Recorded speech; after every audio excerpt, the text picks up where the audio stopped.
menjabarkan pengamatan kami terhadap salah Bisa satu suku bodoh, di Indonesia, kawan family. yaitu suku Betawi. Nah, sebelumnya perkenalkan nama saya Abdul Ghafur dan di sini ada teman saya Robert Industriawan. Saya Nurhana Syera, saya Muhammad Sari. Saya Muhammad Sendiri. Nah, di sini kami akan menjelaskan tentang suku Betawi secara rinci, dari mulai rumah adat, pakaian adat, cerita rakyat, dan lain-lain. Sebelum membahas lebih dalam mengenai suku Betawi, saya akan menjelaskan apa itu kebudayaan. Menurut Kencaraningrat 2009, budaya atau kebudayaan merupakan seluruh sistem gagasan atau ide, tindakan, dan hasil karya manusia dalam kehidupan masyarakat yang dijadikan milik dari manusia. Dan suku Betawi berasal dari kata Batavia yang lama-kelamaan berubah menjadi Batavi. Dari kata Batavi berubah lagi menjadi Batawi, lalu kemudian berubah menjadi Betawi disesuaikan dengan lidah masyarakat lokal. Secara historis, suku Betawi merupakan masyarakat multi etnik yang membaur dan membentuk sebuah entitas baru. Suku Betawi terlahir karena adanya percampuran genetik atau alkulturasi budaya. Suku Betawi adalah salah satu suku bangsa di Indonesia yang memiliki kekerabatan etnis dengan Melayu, Sunda, dan Jawa. Umumnya orang Betawi mendiami wilayah Jakarta dan sekitarnya. Baiklah, yang pertama kita akan membahas pakaian adat dari suku Betawi. Yang pertama ada kebaya encim. Pakaian adat Betawi satu ini kerap kali digunakan saat momen-momen Pekan Raya Jakarta, seragam karyawati instansi pemerintah dan swasta, peringatan hari besar, menerima tamu istimewa, dan lain-lain. Bordiran yang digunakan dalam kebaya encim ini juga beragam. Salah satunya bordiran yang berlubang, banyak yang disebut kerancang. Zaman dulu, kerancang lembut dan tampilannya halus mendekati sempurna. Bagian leher membentuk huruf V. Model asli kebaya kerancang meruncing ke bawah di bagian muka bawahnya.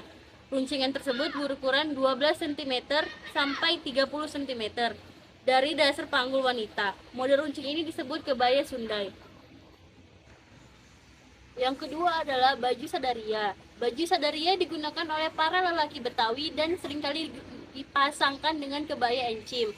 Pakaian ini sering digunakan dalam Festival Abang None Jakarta dan juga Pekan Raya Jakarta. Baju sadaria ini berupa baju takwa atau baju koko yang berkerah Shanghai setinggi 3-4 cm. Umumnya, pakaian ini berwarna putih dan berlengan panjang. Baju sadaria terbuat dari kain katun, namun terkadang ada juga yang terbuat dari kain sutra dan sutra alam linen.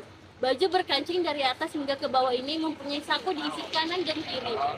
Terkadang, baju sadaria diberikan bordiran pada kerah bagian tengah atau sebelah kanan kiri.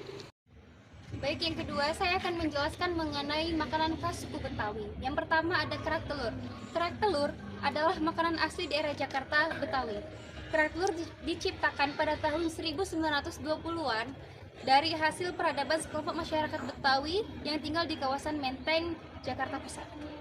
Yang kedua ada nasi kebuli. Nasi kebuli mendapat namanya dan berasal dari nasi Afgan yang disebut kabuli palau.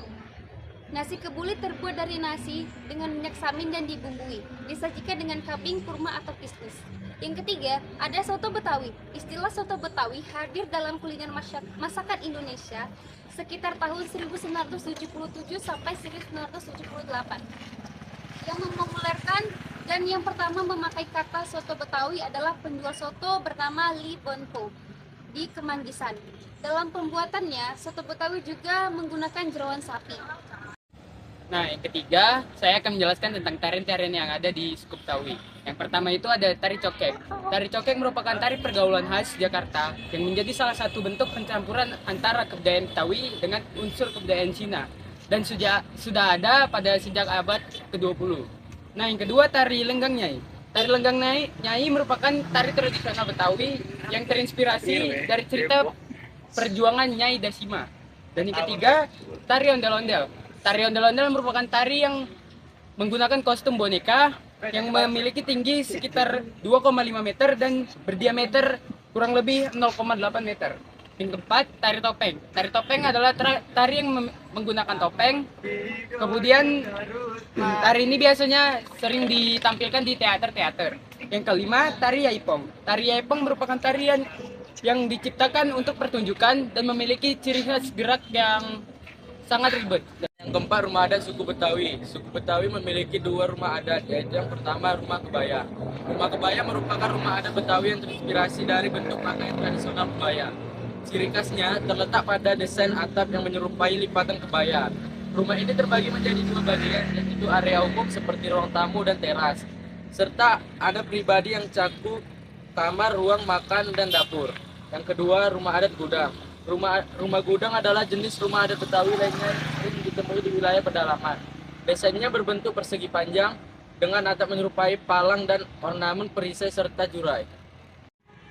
Dan yang terakhir terdapat cerita rakyat.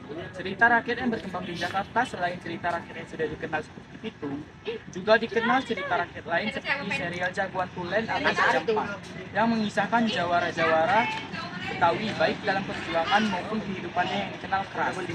Selain mengisahkan jawara atau pendekat dunia persilatan, juga dikenal cerita Nyai Dajima yang menggambarkan kehidupan zaman kolonial. Cerita lainnya ialah Mirah dan Manuda, serta Kemajuan, Pangeran, Gerakan Koin dan lainnya. Contoh cerita rakyat yang mengisahkan jawara-jawara Betawi ialah Si Pitung. Si Pitung adalah seorang pemuda yang soleh di Rawa Bailon. Ia rajin belajar mengaji pada Haji Naipin. Selesai belajar mengaji, ia pun dilatih silat. Setelah bertahun-tahun, kemampuannya menguasai ilmu agama dan bela diri semakin meningkat. Pada waktu itu, Belanda sedang menjajah Indonesia. Si Pitung merasa iba menyaksikan penderitaan yang dialami oleh sementara itu, company atau sebutan di Belanda, sekelompok tauke atau para tuan tanah hidup bergelimang kemewahan. Rumah dan ladang mereka dijaga oleh para centeng atau tukang pukul yang kejam. Dengan dibantu oleh teman-temannya, si Rais dan si Pitung mulai merencanakan perampokan terhadap rumah tauke dan tuan tanah kaya. Hasil rampokannya dibagi-bagikan pada rakyat miskin. Di depan rumah yang berkelaparan diletakkannya sepikul beras.